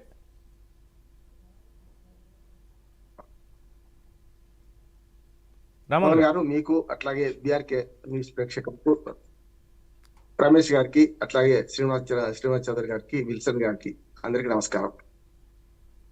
మొదటగా మనకు ఆంధ్రప్రదేశ్ రాష్ట్రానికి మన ప్రధానమంత్రి, మా ప్రభుత్వం ఈ ప్రభుత్వం అనకుండా మన ప్రధానమంత్రి నరేంద్ర మోడీ గారు వస్తున్నందుకు మనం అందరం కూడా ఆంధ్రప్రదేశ్ ప్రజల తరఫున తెలుగు ప్రజల తరఫున స్వాగతం చెప్పాలి. మంచిగా చెడ్డో మన ప్రధానమంత్రి ఇక్కడికి వస్తున్నారు. పెడతానంటే ఆశ, కొడతానంటే భయం ఉంటుందట. ఆశ పడుతున్నా వారు ఏమిస్తారని, అంతే కదా. కనుక ఆశ సహజం. ఈ ఆశలు ఆడయాసలు చేస్తారా, లేకుంటే ఇచ్చే కన్నా తక్కువ ఇస్తారా, ఎక్కువ ఇస్తారా అనేది తినబోతు రుచి ఎందుకు చూద్దాం. కానీ కొన్ని ఆశపడుతున్నాం, కొన్ని అవసరమైతే అవుతాయని నేను అనుకుంటున్నాను. కానీ గత 10 ఏళ్లుగా విభజన తర్వాత ఆంధ్రప్రదేశ్ చాలా నష్టపోయింది. ఒక రకంగా చెప్పాలంటే ఆర్థికంగా, సామాజికంగా, రాజకీయంగా నష్టపోయినట్టు. కానీ అన్ని ఆవిష్కరణలకు అవసరాలే మూలం అన్నట్టు ఇవాళ ఒకరి అవసరం ఒకరికి ఉన్నది. అంటే మన అవసరం, మన ఆంధ్రప్రదేశ్ ఎంపీల అవసరం ఇవాళ కేంద్ర ప్రభుత్వానికి ఉన్నది. అది మనకు ఒక అడ్వాంటేజ్. అట్లా మనం బ్లాక్ మెయిల్ చేద్దాం, వైసీపీ వాళ్ళు తొందర పెడితే మనం కూడా తొందరపడి మళ్ళీ తెగతెప్పులు చేసుకుందాం అనే పద్ధతిలో ఇవాళ కూటమి ప్రభుత్వం లేదని నేను అనుకుంటున్నాను. ఎందుకంటే ఈ మాట ఎందుకంటే వైసీపీ ఆరోపణ కాదు, గతంలో జరిగిన పరిణామాలు చూస్తే అట్లా జరిగినాయి కదా అంటున్నాను. ఇవాళ ఈ ముగ్గురు కొత్తగా కాదు మనకు. ఆంధ్రప్రదేశ్ రాష్ట్రానికి 2014 ఎన్నికల్లో ఉమ్మడి రాష్ట్రంలోనే ఎన్నికలు జరిగిన వేరు ఎన్నికలు జరిగినట్టు లెక్క. అప్పుడు తిరుపతి సభ సందర్భంగా ప్రచారంలో ఈ ముగ్గురు కనపడ్డారు కదా మనకి. అప్పుడు పవన్ కళ్యాణ్ గారు పోటీ చేయలేదు, కానీ పూర్తిగా మద్దతు ఇచ్చారు. పవన్ కళ్యాణ్ గారిని ఇవాళ ఎట్లా చూసుకున్నారు, మోడీ గారు ఆనాడు ఎట్లా చూసుకున్నారు. కానీ ఆ తదనంతర పరిణామాలు కొంచెం నష్టమైనవి. ఎందుకంటే ఆనాడైనా ఈనాడైనా, ఆనాడు చంద్రబాబు నాయుడు గారు ఆశించలే, కానీ కేంద్రంలో వీక్ గవర్నమెంట్ వస్తే కొంత మన లాభం ఉండేది 2014లో. కానీ ఏమైంది, 270 పైన సీట్లతోని, 273 సీట్లతోని ఒక్క బీజేపీ రావడం, మిగతా అన్ని కలిసి 303 సీట్లు ఉండడం, వాటితో ఏమైందంటే మన అవసరం లేకుండా పోయింది అన్నాడు. ఎప్పుడు కూడా నా ఇంటికి వస్తే ఏం చేస్తాం, నీ ఇంటికి వస్తే ఏమి ఇస్తాం అనే ఆలోచన పడతాం మనం. కానీ ఆనాడు వాళ్ళకి ఫుల్ మెజారిటీ రావడం వల్ల మనకు కొంత నష్టం జరిగింది అంటున్నాను. కానీ రెండోసారి ఆశపడితే రెండోసారి ఏమైంది, ఈ లోపటి మొట్టమొదటి కూటమిని చూడిపోయింది ఎవరు, పవన్ కళ్యాణ్ గారు కదా. పవన్ కళ్యాణ్ గారు ఆనాడు అమరావతి రైతుల మీద ప్రేమ చూపెడుతూ అమరావతి రైతుల సమస్యల మీద మొట్టమొదటి టీడీపీతో విభేదించింది ఆయన. ఆ తర్వాత మెల్లగా బీజేపీతో ముక్తమైనారు. ఆ తర్వాత ఏదైతే ప్యాకేజ్ అనగానే పాచిపోయిన లడ్డు అనేది పవన్ కళ్యాణ్ గారు. ఎందుకంటే ఈ సిరిసిల్ల వస్తే మనకు అర్థమవుతుంది ఆంధ్రప్రదేశ్ ప్రజలకు ఏం నష్టం జరిగింది. కానీ ఎన్నికలకు ముందు అప్పటిదాకా ప్యాకేజ్ ఒప్పుకుని చంద్రబాబు నాయుడు గారు వైసీపీ ట్రాప్ లో పడి ఆనాడు పాచిపోయిన లడ్డునే ఒప్పుకుందాం అనుకున్నవాడు మరి ఎందుకో మేము ప్రత్యేక హోదా అనేది దాని చుట్టూ రాజకీయాలు తిరిగిన చూడు. ఎప్పుడైతే ఒక 3 ఏళ్ళు సజావు సాగిన తర్వాత 2019 ఎన్నికల కన్నా ముందు, 1 సంవత్సరం ముందు మళ్ళీ తెగదెబ్బలు చేసుకోవడం, దాని చుట్టే ప్రత్యేక హోదా చుట్టే తిరిగింది. నేను కాదు, రాని దాన్ని మనం ఎందుకు చేయాలి, ప్రత్యేక హోదాకు అవసరమైన పరిస్థితులు మనకు లేవు, రూల్స్ విరుద్ధంగా ఉన్నాయి, మనకు సరిపోదు, దాని గురించి పట్టుబట్టే దానికన్నా అంతకుముందు ఏదైనా సరే ప్రత్యేక ప్యాకేజ్ గురించి సరిపోద్దని అనుకుంటే వైసీపీ ట్రాప్ లో టీడీపీ పడి మొత్తం తెగదెబ్బలు చేసుకున్నారు. అప్పుడు ఏమైంది, వైసీపీ లీడ్ తీసుకొని మాకు 25 మంది ఎంపీలు ఇస్తే మేము రాజకీయాన్ని శాసిస్తాం, ఆంధ్రప్రదేశ్ అనేది తెస్తామన్నారు. నిజంగా ప్రజలు కూడా ఆశపడ్డారు, వీళ్ళు తేలేకపోయారు, వీళ్ళు తెస్తారేమో, ప్రత్యేక హోదా చుట్టే తిరిగింది పవన్ గారు అప్పుడు రాజకీయం అంతా కూడా అనుకొని ఆశపడి మనకు వైసీపీకి 151 సీట్లు ఇచ్చారు. తక్కువేం కాదు. నిజంగా చెప్పు, ఆంధ్రప్రదేశ్ చరిత్రలో, ఉమ్మడి చరిత్రలో కానీ విడిపోయిన చరిత్రలో కానీ ఎన్నడూ జరగలేదు. ఇప్పుడు అంతకన్నా చరిత్ర తిరగరాసింది కానీ జరగలే కదా. కానీ 22 మంది ఎంపీలు ఇచ్చిన తర్వాత కూడా 22 మంది ఎంపీలు ఇచ్చిన తర్వాత కూడా 5 ఏళ్ళుగా జరిగింది ఏమిటి అంటే, నిజంగా చెప్పారంటే పేల్చివేతలు అంటున్నాను. ఈ మాట నేను వైసీపీ చేసిన చాలా సమర్థించిన. మనకు ల్యాండ్ టైటిలింగ్ యాక్ట్ కానీ ఇతరత్ర సంక్షేమం కానీ ఇవన్నీ సమర్థించిన. కానీ ఏమైంది, ప్రజావేదిక కూర్చోడం మొదలు పెడితే లాస్ట్ వరకు జరిగింది ఏంటంటే, చాలా వరకు మెజారిటీ ఉన్నా కూడా జగన్మోహన్ రెడ్డి గారు ఎన్నిసార్లు విజ్ఞప్తి చేసినా గానీ మనకు అవసరమైన రాలేదు అంటున్నాను. అక్కడ సాధించడంలో ఈ ప్రతిపక్షము, అటు ఆనాడున్న ప్రభుత్వం, వైసీపీ ప్రభుత్వం, ఈ రెండు కూడా విఫలమని అంటున్నాను. కానీ ఏమైందంటే, అనుభవానికి వస్తే తత్వం బోధపడింది. అంటే కలిసి ఉంటే కలద సుఖం సినిమా చూసిండ్రు టీడీపీ, జనసేన, మన బీజేపీ. విడిపోతే చెడిపోతామనే సినిమా కూడా చూసి 2019 కనుక మళ్ళీ కలిసి ఉంటే కలదుసుకంలో ఖచ్చితంగా పవన్ కళ్యాణ్ గారి పాత్ర చాలా పెద్దది అంటున్నాం. నిజంగా చెప్పాలంటే టీడీపీ బీజేపీ ఎడముఖం పడముఖం ఉన్నారు చాలా ఎలక్షన్ల ముందు కూడా. ఆఖరికి అరెస్ట్ అయినాక మనకు చంద్రబాబు నాయుడు అరెస్ట్ 53 రోజులు జైల్లో ఉన్న సందర్భంలో కూడా ములాఖతుకు వెళ్ళొచ్చి పవన్ కళ్యాణ్ గారు ఎట్టి వయసులో మేము కలుస్తున్నాం, వాళ్ళు అడిగింది కాదు వీడు ఇచ్చింది కాదు, కానీ బీజేపీని ఒప్పిస్తాను అధిష్టానంతో తిట్టుతున్నాను నేను అని చెప్పి ఒప్పిన తర్వాత వాళ్ళ పార్టీ క్యాడర్ కూడా అడగకుండా ఒప్పిన తర్వాత ఓ ఫెవికాల్ బంధం ఏర్పడ్డది. అని మంచిది అంటున్నారు, మన ఆంధ్రప్రదేశ్ ప్రజలకు మంచిది అంటున్నారు. అది కూడా ఆ ప్రకటన ఎలాంటి ఆ ప్రకటన ఎంత కీలకంగా చేశారంటే వీళ్ళు పరామర్శించడానికి వెళ్ళి సార్ ఎలా ఉన్నారు కంగారు పడకండి మేమంతా ఉన్నాం అని చెప్పేది ఒక మామూలుగా భరోసా చూసి వచ్చేసేటువంటి ప్రకటన లోపల చేశారు. ఆల్ ద సడన్ అక్కడి నుంచి బయటకు వచ్చి ఆ 100-200 మీటర్ల గ్యాప్ లో వచ్చేసి మేము కలిసి పోటీ చేస్తున్నామని బల్లగుద్ది డిక్లేర్ చేశారు. నేను పిలుస్తున్నా మీరు రావాల్సిందే అంటే పవన్ కళ్యాణ్కి ఆ కాన్ఫిడెన్స్ లెవెల్ ఎక్కడి నుంచి వచ్చింది ఏంటి అనేది చాలా షాకింగ్ ఆ మూమెంట్కి. బట్ దాని రిజల్ట్ ఈరోజు చూస్తున్నాంగా. అందుకనే ఇప్పుడు అటు పక్కన బాలకృష్ణ ఇటు పక్కన లోకేష్ ఆ సీన్ బాగా గుర్తుంది నాకు. పెట్టుకొని జైలు నుంచి బయటకు రాగానే చేసిండు. ఆఖరికి దీన్ని కూడా వైసీపీ వారు ఏం చేశారంటే మీ పార్టీ వారిని అడిగారా, మీ పార్టీ వారి అనుమతి ఉందా అనే మాట వచ్చింది. పార్టీ నుంచి కూడా కొంత వచ్చింది తిరుగుబాటు. కానీ వాళ్ళు ఏమనుకున్నారు, పవన్ కళ్యాణ్ గారి మాట మీద నమ్ముదాం అనుకున్నారు. అయితే అప్పటికేందంటే పవన్ కళ్యాణ్ గారికి కూడా తొందరపడతనం తక్కువైంది, కొంచెం పరిణతి వచ్చింది. 10 ఏళ్ల పార్టీ కదా, ఆనాటికి 10 ఏళ్ల మంగళగిరిలో వాళ్ళ ఆఫీసులో 10 ఏళ్ల ఉత్సవం కూడా జరుపుకున్నారు. కనుక అప్పటికి కొంత ఓ రకంగా చెప్పాలంటే 10 ఏళ్ళు పార్టీ నడిపిన తర్వాత అనుభవానికి వచ్చింది, ఒక మంచి పరిణామం జరిగింది అంటున్నాడు. ఆ తర్వాత ఇప్పుడు ఏదైతుందో కూటమి ప్రభుత్వం 6 నెలలు అయింది, ఇల్లు అలికిండ్రు పండగ గాలే ఇంకా అంటున్నారు. ఇల్లు అలిగే పెట్టిన మన మోడీ గారికి స్వాగతం చెప్తూ ఇప్పుడు సంక్రాంతి ముగ్గులు కూడా వేస్తున్నాం మోడీ గారికి, మంచిదే. కానీ సంక్రాంతి ముగ్గులు తొక్కుకు వెళ్ళిపోతారా, లేకపోతే దాన్ని జాగ్రత్తగా సంక్రాంతి ముగ్గురు రంగవల్లిని మనకు అందిస్తారా అనేది ప్రశ్న. నేను నాలుగు ఆశపడుతున్నాను ఆంధ్రప్రదేశ్ ప్రజల తరఫున, మనందరి తరఫున. అన్ని పార్టీలు రాష్ట్రానికి చేటు చేద్దామని వైసీపీ కూడా అనుకోదు, కానీ బీజేపీ అంతకన్నా అనుకోదు. కనుక ఇప్పుడు ఏంటంటే మన అవసరం వాళ్ళకు ఉన్నది, కానీ అది కూడా తొందరపడొద్దు అని 6 నెలల నుంచి అదే అంటున్నాడు. వైసీపీ వాళ్ళు ఏమన్నారంటే మీకు వచ్చేసింది కదా తొందరపడండి ఏం చేస్తారు తీసుకురండి అన్నారు కదా. ఎప్పుడు తెచ్చుకొచ్చిన ప్రభుత్వాలు శాశ్వతం. ఒకటి మాత్రం ఏమంటున్నారు అంటే రమేష్ గారితో ఏకీపించేది, అంతకుముందు శాంక్షన్ అయిందా ఇప్పుడు శాంక్షన్ అయిందా, ఆ ప్రభుత్వం ఈ ప్రభుత్వం అంటే ప్రభుత్వాలు శాశ్వతం, పార్టీలు శాశ్వతం కాదు. పార్టీలు ఇంకో ఈ కూటమికి వాళ్ళ ప్రజలు పట్టం కట్టారు. కానీ జరగాల్సిన అభివృద్ధి జరగాలంటే 4 అంశాలు ఉన్నాయి. ఒకటేమో పోలవరం పూర్తి కావాలంటే 3 ఏళ్ళు పూర్తి కావాలంటే, ఇప్పటి నుంచి 3 ఏళ్ళు పూర్తి కావాలంటే వీలైనంత వరకు అప్పుడు పాత బకాయిలు ఇవ్వాలి. కొత్తగా కూడా దానికి ప్రధానంగా కావాల్సింది ఏంటంటే ఆర్ఆర్ఆర్ ప్రాజెక్టు పరిహారం కింద చాలా ఎక్కువైంది ఆనాటికి నాటికి. ఆశించాల్సింది అందరూ కోరాల్సింది ఏంటంటే దాని బడ్జెట్ పెంచాలి సార్. పవన్ గారు ఒక మాట కీలకంగా వస్తున్నాను అంటే పెంచకపోతే ఏమైందంటే అంచనాలు పెంచకపోతే ఆ అంచనాలతో పూర్తి కాదు. ఎప్పుడైనా చూడండి ఒక 5 ఏళ్ళు లేట్ అయితే 40% నుంచి 50% రేట్లు పెరుగుతాయి. 10 ఏళ్ళు పూర్తి అయితే 100% పెరుగుతాయి. కనుక ఎప్పుడో 2011, 2017 అంచనాలు కాదు, ఇవాళ 2024 అంచనాలు, పోయిన సంవత్సరం అంచనాలు వేసుకుంటేనే అది పూర్తి అవుతుంది. ఎందుకంటే 5 సార్లు నేను సందర్శించిన వాళ్ళు చెప్తున్నాను. ఆ అంచనాల గురించి మనం మాట్లాడదాం అంటున్నాం. రెండోది విశాఖ ఉక్కు కర్మాగారం ప్రైవేటీకరణ అవుతుందా కాదా అనే దాని మీద కొంత స్పష్టత వచ్చింది, దానికి కూడా స్పష్టత ఇవ్వాలని కోరుకుంటున్నాను. అది సమస్య పెద్దదే, కార్మికులది మాత్రమే. 1,00,000 మంది కార్మికులు, 59,000 మంది కార్మికులు. ఇది అట్లా కాదు కదా, మొత్తం దేశ రాష్ట్ర భవిష్యత్తు నిర్ణయించేది ఒక్క ఆంధ్రప్రదేశ్ రాష్ట్రానికే కాదు, తెలంగాణ, కర్ణాటక, మహారాష్ట్ర కూడా 45 టీఎంసీ 85 టీఎంసీలలో వాటా వస్తుంది. పోలవరం పూర్తి కావాలని కోరుకుందాం. కానీ కొత్త కొర్రి ఓటు పెడుతున్నాడు ఇప్పుడు రేవంత్ రెడ్డి గారు. ఏది అది చెప్పి లేకుండా మాకు నష్టం అయిద్దని ఇది ఒక అవరోధం అంటున్నాను. ఎందుకంటే ఇప్పుడు కొత్తగా గతంలో ఇప్పటికే మనకు ఛత్తీస్గఢ్ నుంచి ఉన్నది, మనకు ఒరిస్సా నుంచి థ్రెట్ మనకి ఇప్పుడు పోలవరం పూర్తి కాకుండా ఉండడానికి ఒరిస్సా నుంచి ప్రధానమైన ఆటంకం ఉంటే కూడా వాటిని కూడా కొంత తొలగించే ప్రయత్నం చేసింది. కానీ ఇప్పుడు ఒరిస్సాలో కూడా బీజేపీ గవర్నమెంట్ వచ్చింది కనుక కొంతవరకు సానుకూల పరిణామం వస్తుంది అనుకుంటాను. ఇంకొక మాట చెప్పి ముగిస్తాను. ఇవాళ అమరావతి రాజధాని నిర్మాణంలో కూడా చాలా ఆగిపోయింది. అంటే వరకంగా శ్మశానంలాగా నీరిపోయి మళ్ళీ ఇప్పుడు మొదలైంది, చూపిస్తున్న ఆశతో మొదలవుతుంది. అది కావాలంటున్నాను. 3 రాజధానుల సంగతి చూసుకుంటే మనకు 3 రాజధానులు తప్పు విధానం అని అనుకున్నాం, మంచిగా చెడ్డ ఒకటే రాజధాని అన్నారు.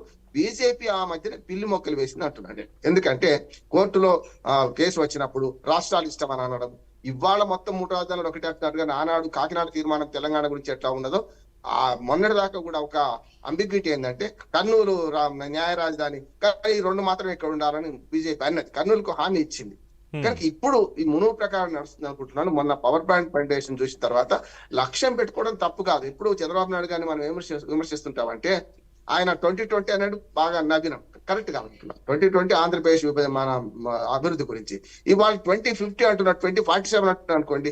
లక్ష్యం ఘనంగా పెట్టుకుంటే అమలవుతుందా కాదా, ఆచరణ సాధ్యమా కాదా తర్వాత సంగతి.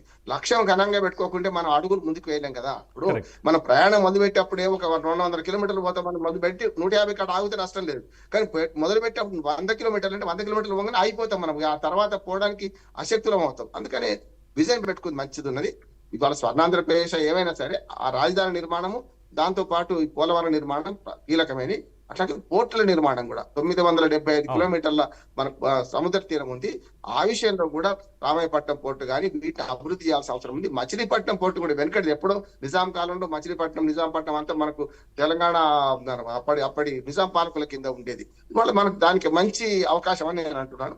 2 రాష్ట్రాలు అభివృద్ధి చెందాలంటే ఇవాళ మోడీ గారు ప్రభుత్వం వేరున్న, పార్టీ వేరున్న తెలంగాణ కొంతవరకు ఇప్పుడు ఈ మధ్య మేలు చేస్తున్నట్టున్నాను. అదే విషయంలో ఇప్పుడు పూర్తిగా కూటమి ప్రభుత్వం ఉంది కనుక మేలు జరుగుతుందని కోరుకుంటున్నాం. వారు వరాలు ఇస్తారని కోరుకుంటున్నాం. గతంలో నీళ్లు మట్టి అనే విమర్శ మట్టి రాకుండా చూసుకుంటారని కోరుకుంటున్నాం. వాళ్ళ అవసరం వాళ్ళకుంది, మన అవసరం మనకు ఉంది. మనం తప్పనిసరి ఇప్పుడు నేనంటే ఇది కీలకమైన సమయం కనుక ఈ 4 ఏళ్లలో ఆంధ్రప్రదేశ్ అభివృద్ధి చెందకపోతే ఇక చాలా కష్టం అని నేను అంటున్నాను. రైట్, ఒక షార్ట్ బ్రేక్ తీసుకుందాం డిస్కషన్లో, దెన్ విల్సన్ గారి అభిప్రాయం తీసుకుందాం. Let's take a short break. Welcome back. Wilson గారు నమస్కారం. విల్సన్ గారు నమస్కారం. నమస్తే అండి సార్, ఏంటి ప్రధాని నరేంద్ర మోడీ గారు ఈసారి రాష్ట్రానికి ఎటువంటి వరాలు ఇవ్వబోతున్నారు అన్నటువంటి కొన్ని లీక్లు ఏమైనా ఇస్తారా మాకు ఇవి కాకుండా?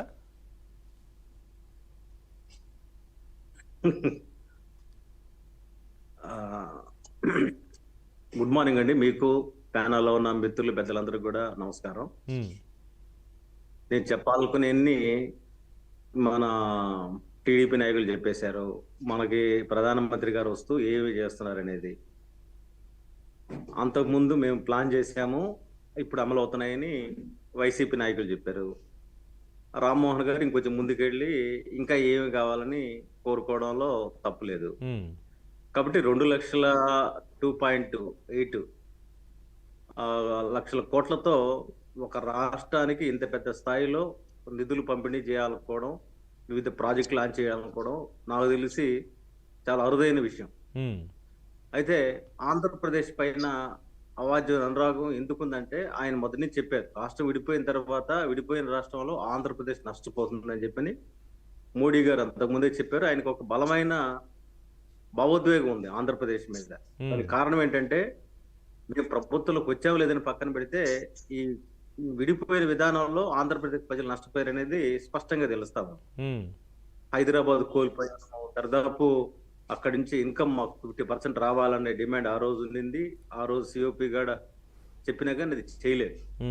ఆ రోజు కాంగ్రెస్ పార్టీ ఏంటంటే కేవలం తెలంగాణ అధికార సాధన దిశగా వాళ్ళు అడుగులేశారు. అడుగులేసి కేసీఆర్ గారు ఏం చెప్తే అది చేసి, అయితే విడిపోయిన రాష్ట్రానికి ఒక రాజధాని కావాలి కాబట్టి ఆ రాజధాని కోసం మా ఉమ్మడి ప్రభుత్వంలోనే ఆ రోజు అమరావతి శంకుస్థాపన జరిగింది. అమరావతికి సంబంధించి అడుగులు పడ్డ ఆ నేపథ్యంలోనే చంద్రబాబు నాయుడు గారు కూడా ఆయన శక్తి మేరకు దాదాపు 7,000 కోట్ల పైనే ఖర్చు పెట్టి అమరావతి నిర్మాణాలని తీసుకెళ్లారు. ఒక పెద్ద మిరాకిల్ ఏంటంటే భారతదేశంలోని కదా ప్రపంచంలో ఎక్కడ కూడా రూపాయి డబ్బులు ఇవ్వకుండా 50,000 ఎకరాల వరకు కలెక్ట్ చేయడం అనేది నాకు తెలిసి ఎక్కడ వరల్డ్ ఎక్కడ జరిగి ఉండదు. ఎందుకంటే ఏదైనా కాంపెన్సేషన్ వస్తే ల్యాండ్ పరిస్థితి ఉంటుంది తప్ప మామూలుగా అయితే ఏదైనా ప్రాజెక్టులు వీటికి ఎక్వైర్ చేస్తారు.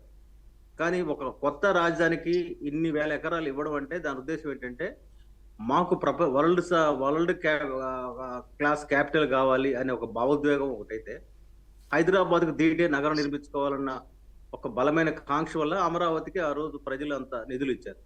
కానీ దురదృష్టం ఏంటంటే జగన్మోహన్ రెడ్డి గారు ఏదేదో అమరావతి చంద్రబాబు నాయుడు గారి సొంత ఆస్తి అన్నట్టు, ఆయన రియల్ ఎస్టేట్ అన్నట్టు ఆ రోజు జగన్మోహన్ రెడ్డి గారు ఒక్క నిర్ణయమే జగన్మోహన్ రెడ్డి గారు ఓడిపోవడానికి కారణం, వేరే నేను 100 చెప్పను. కాబట్టి అమరావతి మీద ఆయన తీసుకున్న డబుల్ స్టాండర్డ్స్ వల్లే ఈరోజు ఆయన ఓడిపోయారు. అమరావతి కూడా దాదాపు ఒక 20 ఏళ్ళు వెనక్కిపోయే పరిస్థితి ఉంది. దాని నుంచి బయటికి తీసుకురావడం కోసం చాలా స్పష్టంగా కేంద్రం 15,000 కోట్లు అంటే రాష్ట్రం తిరిగి కట్టక్కర్లే. అంటే లోన్ ఇస్తే ఆ లోన్ ని కేంద్రమే భరిస్తుంది. ఆ భారం ఇంకా ఇవ్వడానికి కూడా కేంద్రం సిద్ధంగా ఉంది. కాబట్టి అమరావతి మీద ఒక స్పష్టమైన వైఖరితో భారతీయ జనతా పార్టీ ప్రభుత్వం ముందుకెళ్తుందని చెప్పడానికి నేనేమాత్రం సందేహించడం లేదు. కాబట్టి నరేంద్ర మోడీ గారు ఆంధ్రప్రదేశ్కి రాకముందలనే తన ప్రేమను ప్రకటించారు. అదేవిధంగా పోలవరం విషయంలో కూడా చాలా స్పష్టంగా అదనపు నిధులు కూడా కేటాయిస్తున్న పరిస్థితి ఉంది.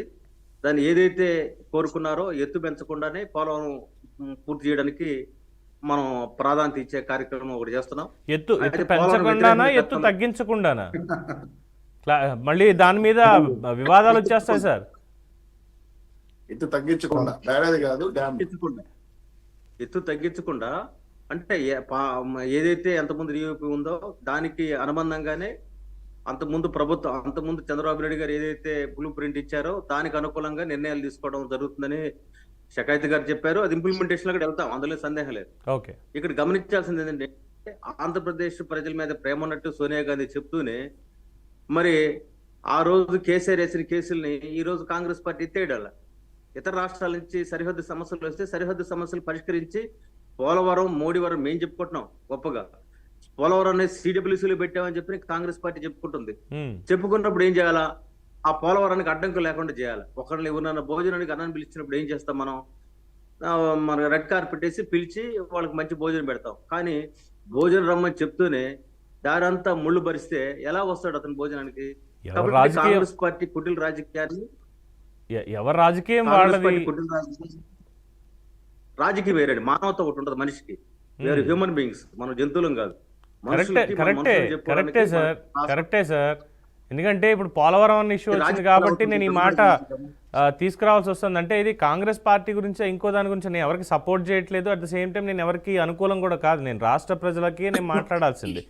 పోలవరానికి ఇప్పుడు నిజంగా మీరు అన్నది కరెక్టే. రేవంత్ రెడ్డి తీసుకోవచ్చు కదా కేసులు. ఇద్దరు కూడా అందులో చంద్రబాబు అండర్లోనే ఆయన పనిచేశాడు, అందులో మంచి సంబంధాలు ఉన్నాయి కాబట్టి రెండు రాష్ట్రాలు బాగుండాలని తీసుకోవచ్చు కదా అంటే మళ్ళీ తెలంగాణలో మీ బీజేపీ వాళ్ళు, అక్కడ ఉన్నటువంటి బీఆర్ఎస్ వాళ్ళు ఏమంటారు? అదిగో చంద్రబాబు తొత్తు కింద మారిపోయిన రేవంత్ అంటారు. అక్కడ ఇదే, ఇక్కడ ఇదే. నేను రేవంత్ రెడ్డి అనబడే వ్యక్తి ఇప్పటికే చిట్టినాయుడు అంటున్నారు. ఇప్పటికే చిట్టినాయుడు అని పేరు పెట్టేశారు ఆయన. సమస్య అదే కదా. రేవంత్ రెడ్డి అనబడే వ్యక్తి ఒక లక్కుగా ఏదో జాక్పట్టుగా ముఖ్యమంత్రి అయిన వ్యక్తి. కానీ పాలసీ డెసిషన్ అనేది కాంగ్రెస్ పార్టీది, సిడబ్ల్యూసీది. కాబట్టి కాంగ్రెస్ పార్టీ ఏలుబడిలో ఆయన ముఖ్యమంత్రి అయ్యాడు తప్ప స్వతసిద్ధంగా ఆయన కాలేదు. అంటే ఓట్లు వేయలేదంటారా? గురించి అసలు ఆలోచించము. ఆయన ఏదో జాక్పట్ మొన్న ఎప్పుడు 15 రూపాయలు కట్టిన కుర్రాడికి 5,000 లాటరీ వచ్చినట్టుగా ఆయన ముఖ్యమంత్రి అయ్యాడు. వెల్ అండ్ గుడ్, మంచిగా పనిచేయమనం మాకు అభ్యంతరం లేదు. కానీ ఇక్కడ కాంగ్రెస్ పార్టీకి ఆ డబుల్ స్టాండర్డ్స్ ఉన్నాయి.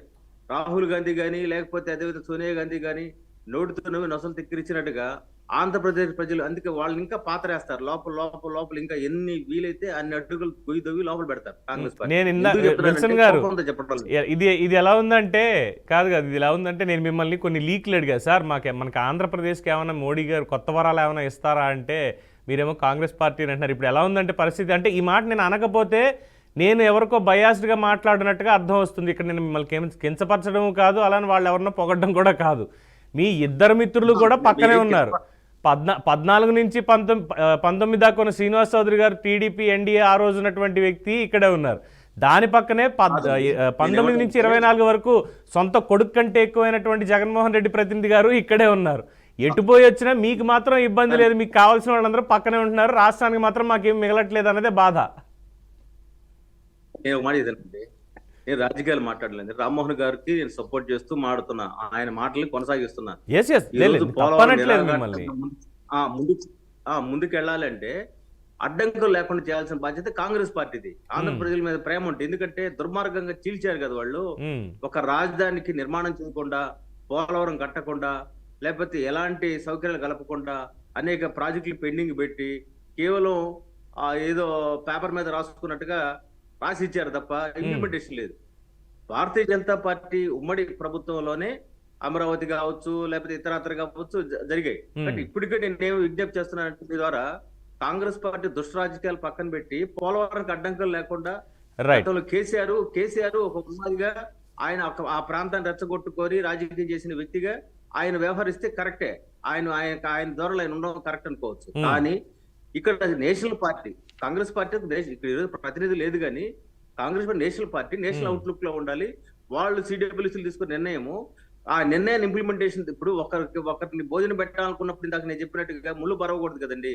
కాబట్టి ఇప్పుడు దాన్ని తొలగించే పోలవరం విషయంలో మీతో అగ్రీ చేస్తాను, నేను ఏకీభవిస్తాను. వాళ్ళు తప్పనే అనుకుందాం, పక్కన పెడదాం, దాని మీద వాళ్ళు పాజిటివ్ నిర్ణయం తీసుకోవాలని కోరుకుందాం. ఇది కాకుండా అమరావతి ఉంది, అలాగే జరిగినటువంటి పనులు కావచ్చు, విశాఖ స్టీల్ ప్లాంట్ ప్రైవేటీకరణ జరగదు కాదు, విశాఖ స్టీల్ ప్లాంట్ ప్రైవేటీకరణ జరగదు, దానికి క్యాప్టివ్ మైనింగ్ అనేది ఇస్తాము. ఏదైతే గతంలో 99లో వాజ్పేయి గారు దాదాపుగా 2000 సంవత్సరంలో 1000 కోట్ల రూపాయలు ఇచ్చి అప్పుల నుంచి బయటపడేసే ప్రయత్నం చేశారో అలాంటిదే విశాఖ స్టీల్ ప్లాంట్కి మేము చేసి, ఇది ఆంధ్రుల హక్కు, విశాఖ ఉక్కు ఆంధ్రుల హక్కు, ఇది ఇలాగే ఉంటుంది, ప్రైవేటీకరణ జరగదు అనేటువంటి ప్రకటన వస్తుందా? నేను చెప్పబోతున్నానండి, ఒక్క నిమిషం టైం ఇవ్వండి నాకు. చెప్పండి. ఏమంటారంటే, నేను పోలవరం వదిలేసిన తర్వాత నేను విశాఖ వస్తున్నాను. విశాఖ రైల్వే జోన్ కి దానికి సంబంధించి స్థలం ఇవ్వకుండా మరి జగన్మోహన్ రెడ్డి గారు ఎందుకు ఆపారు ఆ స్థలం విషయంలో ఒక వివాదం నడిచింది. ఇప్పుడు స్థలం ఇవ్వడానికి ఇప్పుడున్న మా ప్రభుత్వంలో అడ్డంకులు తొలిగాయి, అందులో సందేహం లేదు. కాబట్టి రైల్వే జోన్ ని పరుగులు తీస్తాం, మాట్లేదు.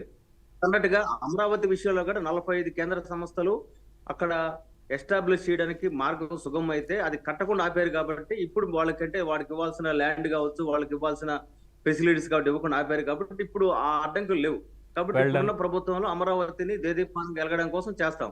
అదేవిధంగా విశాఖ రైల్వే జోన్ విషయం కూడా పరుగులు తీస్తాం. విశాఖ స్టీల్ ప్లాంట్ విషయంలో ఖచ్చితంగా చాలా స్పష్టంగా మేం కాదు, గత అధ్యక్షుడు సోమి వీర్రాజు గారు ఉన్నప్పుడే పోలవరం ప్రైవేటీకరణ జరగదు అని ఒంగోలు ప్రెస్ మీట్లు చెప్పారు. దాని అర్థం ఏంటంటే మా పార్టీ హైరార్కీ నుంచి వచ్చిన అంశాలు మాత్రమే మా అధ్యక్షులు చెప్తారు, కొత్తగా ఏం చెప్పరు. కానీ విశాఖ స్టీల్ ప్లాంట్ ప్రైవేటీకరణకి లిస్ట్ లో 100వ స్థానంలో ఉందనేది జీవీ నరసింహారావు గారు ఓపెన్ గా చెప్పారు. ఇక్కడ మేము రహస్యం లేదు, దోబుచ్చట్లేదు. కానీ విశాఖ స్టీల్ ప్లాంట్ విషయంలో ఉన్న ఒక మనోభావం ఏంటి, అక్కడ మనం తెలుగు వాళ్ళు ఆత్మ బలిదానం తెచ్చుకున్నాం కాబట్టి ఒక ఎమోషన్ సెంటిమెంట్ ఉంది. కాబట్టి మా పార్టీ నాయకుడు సుజనా చౌదరి గారు కూడా ఆయన చాలా స్పష్టంగా అప్పట్లో చెప్పారు, దీన్ని విశాఖ స్టీల్ ప్లాంట్ సెయిల్లో కలపండి, అయితే క్యాప్టివ్ మైన్ ఇవ్వండి అని. క్యాప్టివ్ మైన్ తీసుకురావడంలో గతంలో అన్ని ప్రభుత్వాలు విఫలమైనవి. కాబట్టి దానికి కారణం ఏంటనేది మనం అన్వేషించుకోవాలి. అదే సమయంలో ఈరోజు చంద్రబాబు నాయుడు గారు కూడా క్యాప్టివ్ మైన్ గురించి ఇక్కడ మాట్లాడడం జరిగింది. కాబట్టి ఇక్కడ ఉండే సొల్యూషన్ ఏంటంటే, ఒకటి దాన్ని సెయిల్లో విలీనం చేయడం, లేకపోతే 2 క్యాప్టివ్ మైన్ ని అప్పచెప్పడం. మనకి ఎందుకంటే ముడి సరుకు లేకుండా ఎవరు కూడా ఏం చేయలేరు. కాబట్టి ఆ విశాఖ స్టీల్ ప్లాంట్ కొనసాగుతుంది. ఎందుకంటే ఇట్ ఇస్ ప్రైడ్, ఆంధ్రప్రదేశ్ కాదు ఇండియాకి ప్రైడ్. అక్కడ తయారవుతున్న ఇనుము నాకు తెలిసి ప్రపంచంలో చాలా దగ్గర తయారు కాదు. అంత స్ట్రాంగ్ గా ఉండే ఇనుము, అంత క్వాలిటీతో ఉండే ఇనుము, అక్కడ ఉండే పర్చేసెస్ కానీ ఆ ఫర్నేసెస్ కానీ ఇవన్నీ కూడా చాలా క్వాలిటేటివ్. కాబట్టి అవన్నీ కూడా ఏంటంటే మన దేశానికే ప్రైడ్. కాబట్టి విశాఖ స్టీల్ ప్లాంట్ కొన్ని వేల మంది బతుకుతున్నారు అక్కడ. విశాఖ స్టీల్ ప్లాంట్ ఆధారం చేసుకుని 50,000 పైనే ప్రజలు అక్కడ జీవన వికాసం ఉంది. అదే సమయంలో వరల్డ్ ఎకనామిక్ క్యాపిటల్ గా మారుతుంది విశాఖ. ఈ రోజు కాకపోయినా ఇంకొక 10 ఏళ్ళు 20 ఏళ్ళ తర్వాత విశాఖపట్నం అనేది ఒక పెద్ద మహానగరంగా మారుతుంది, సందేహం లేదు. కాబట్టి విశాఖ మీద మాకు ప్రత్యేక దృష్టి ఉంది, అందులో సందేహపడాల్సిన అవసరం లేదు. గతంలో జగన్మోహన్ రెడ్డి గారు చూపించిన ప్రేమ కంటే 100 రెట్లు ప్రేమ మేము చూపిస్తున్నాం. చూపించడానికి కారణం ఏంటంటే అక్కడ వర్త్ ఏంటంటే విశాఖ స్టీల్ ప్లాంట్ కావచ్చు, విశాఖ రైల్వే జోన్ కావచ్చు, అదేవిధంగా అక్కడ ఉండే వనరులు కావచ్చు, పోర్టులు కావచ్చు, విశాలమైన తీరం కావచ్చు. నేను ఈ మధ్య భద్రతా పరమైన అంశాలు కావచ్చు, ఈ మధ్య నేను అక్కడ దానికి సంబంధించిన నేవీకి సంబంధించిన ఆఫీసర్స్ దగ్గర కలిసి నేను మాట్లాడడం కూడా జరిగింది. ఎందుకంటే ఏ విధంగా ఒక సెక్యూరిటీ జోన్ గా మనకి విశాఖ ఉందో ఇది చాలా మంది బయట ప్రపంచానికి తెలియకపోవచ్చు. నేనేమంటానంటే విశాఖకు సంబంధించి ఒక ప్రైడే కాదు, అక్కడ మన సెక్యూరిటీ జోను అది ఏ విధంగా ఇతర దేశాల నుంచి ముప్పుని కాపాడుకోవడం కోసం విశాఖ ఏ విధంగా ఉంటుంది అనేది అంతర్గత అంశం. అది మనం డిబేట్ లో మనం చెప్పుకోలేం. కానీ విశాఖపట్నాన్ని చెప్పడానికి చెప్పుకోలేడు అన్నానికి ఏముంది సార్, చాలా క్లియర్ గా చెప్పచ్చు. తూర్పు నావికా దళానికి కీలకంగా ఉన్నటువంటిది విశాఖ, భారతదేశాన్ని రక్షించేటువంటి కీలకమైనటువంటిది విశాఖ స్టీల్ ప్లాంట్ గురించి చెప్పాలంటే భారతదేశ నిర్మాణానికి ప్రతీక విశాఖ ఉక్కు, గర్వంగా చెప్పుకోవచ్చు. తప్పేముంది? అంటే నేనేమంటే ఇంటర్నల్ అంశాలు నాకు కొన్ని తెలిసినా అవి భద్రతకి సంబంధించి ఏమి వద్దు. ఎనీవే రమేష్ గారు, అంటే రమేష్ గారు మీరు ఏకీభవిస్తారా మొత్తం? ఇప్పుడు ఒక్క నిమిషం విల్సన్ గారు, విల్సన్ గారు ఒక్క సెకండ్. ఒక్క సెకండ్ ఆగండి. రమేష్ గారు ఒక్క సెకండ్ ఆగండి. నేనేం చెప్తున్నానంటే అది ఎందుకు మనకి ప్రయారిటీ ఉందనే సంగతి నేను చెప్తున్నాను. నేను అధికారులతో మాట్లాడాను కాబట్టి డెప్త్ గా నాకు అక్కడ కొంత అంశం ఉంది కాబట్టి ఖచ్చితంగా దాని మీద మీరు చెప్పిన అంశాలు ఉన్నాయి. ఇంకా అది చరిత్రలో చెరగని స్థానం అనేది దానికి ఉంది సార్. చరిత్రలో చెరగని స్థానం అనేది దానికి ఉంది. రామ్మోహన్ రావు గారికి పాటికి ఆ పాయింట్ అర్థమయ్యే ఉంటుంది. భారత ప్రభుత్వం విశాఖ మీద ప్రత్యేక శ్రద్ధ పెట్టుకుని చెప్పడం నా ఉద్దేశం. రైట్. ఆ శ్రద్ధలో భాగంగానే నరేంద్ర మోడీ గారి పర్యటన కొనసాగుతుంది. గతంలో కూడా ప్రయత్నం చేశారు, ఇప్పుడు కూడా చేస్తున్నారు. కాబట్టి ఎవరిని మేము తప్పట్టం, ఎవరు ప్రయత్నాలు చేశారు కానీ ఎవరి లైన్ వాళ్ళకు ఉంటుంది. రైట్. రమేష్ గారు, గతంలో 303 సీట్లు వచ్చినటువంటి బీజేపీ ఏ విధంగా పరిపాలన చేసింది మీతో కలిసి అనేటువంటి దానికి చూసినప్పుడు, ఇప్పుడు జరుగుతున్నటువంటి తీరు చూసినప్పుడు అంటే మార్పు ఏమైనా కనిపిస్తోంది అనుకుంటున్నారా? అట్ ద సేమ్ టైం ఇలా ఉంటే మనకు అప్పుడు ఇంకెంత బాగుండేదో అనేటువంటి ఆలోచన ఏమైనా అనిపిస్తోందా మీకు? పవన్ గారు, ఇప్పుడు జగన్మోహన్ రెడ్డి గారు ఎన్నికలకు ముందు 25 ఎంపీలు మాకు ఇవ్వండి, కేంద్రం మెడలు వంచి ప్రత్యేక హోదా తీసుకొస్తామని చెప్పిన మాట నిజం. కానీ ఆ తర్వాత ఎన్నికలు అయిపోయి ఎలక్షన్ రిజల్ట్స్ వచ్చిన తర్వాత ఫస్ట్ ఢిల్లీ ప్రెస్ మీట్ లో ఆయన క్లియర్ గా చెప్పడం జరిగింది. ఎందుకని 303 సీట్లు ఆ రోజున బీజేపీకి రావడం జరిగింది. ఎవరి మీద ఆధారపడవలసిన పరిస్థితి లేదు కాబట్టి ఈ రోజున మనం ఏమీ చేయలేని పరిస్థితిలో ఉన్నామని చెప్పి జగన్మోహన్ రెడ్డి గారు చెప్పడం జరిగింది. దాన్ని కూడా విమర్శనాత్మకంగా ఇందాక మా శ్రీనివాస్ చౌదరి చెప్పడం జరిగింది. కానీ మరి ఆ రోజున ఉన్న పరిస్థితులు అవి. ఈ రోజున వీళ్ళు క్లియర్ గా వీళ్ళ ఎంపీల మీద ఆధారపడి కేంద్ర ప్రభుత్వం నడుస్తున్న, కేంద్రం నుంచి గ్రాంట్లుగా తెచ్చుకోలేని వాటిని కూడా అప్పులుగా తెచ్చుకుంటున్న పరిస్థితిని మనం చూస్తున్నాం. ఇప్పుడే కదండి విల్సన్ గారు చెప్పారు. కాదు, ఏపీకి కేంద్రం గ్రాంట్, అది కేంద్రానికి అప్పు అని చెప్పి చాలా క్లియర్ గా చెప్పారుగా. మనకి గ్రాంట్ అది చాలా తప్పండి. చాలా తప్పండి. మొన్న క్లియర్ గా మీరు చూసారో లేదో, మనం ఏ సంవత్సరాల్లో ఎంతెంత అమౌంట్ వరల్డ్ బ్యాంకు కానీ ఏడీబీ బ్యాంకులు కానీ కట్టాలి అనేది క్లియర్ గా మొన్న పేపర్లో, మీడియాలో కానీ పేపర్లో కానీ రావడం జరిగింది. అది కేంద్ర ప్రభుత్వం గ్రాంట్ కాదు. క్లియర్ గా మనమే సిఆర్డిఏ ద్వారా అమరావతికి ఇచ్చిన అప్పు. అది ఇప్పుడు నేను చెప్పబోతున్నా. విల్సన్ గారు చెప్పింది కరెక్ట్ కాదు, అది ఆయన తెలుసుకోవాలి. లేకపోతే దాని మీద ఇన్ఫర్మేషన్ ఆయన ఒకసారి తెప్పించుకుని చూడాలి. క్లియర్ గా అది అప్పు మాత్రమే. ఏ సంవత్సరం మనం ఎంత ఆంధ్రప్రదేశ్ ప్రభుత్వం కడుతుందా, కేంద్రం? ఆంధ్రప్రదేశ్ ప్రభుత్వమే కడుతుంది. మీరు క్లియర్ గా కనుక్కోండి. ఓన్లీ గ్యారంటీ మాత్రమే కేంద్రం ఇస్తుంది. మీరు క్లియర్ గా ఒకసారి కనుక్కోండి సార్. అలాగే ఇంకో విషయం కూడా జగన్ కనుక్కోండి ఒకసారి.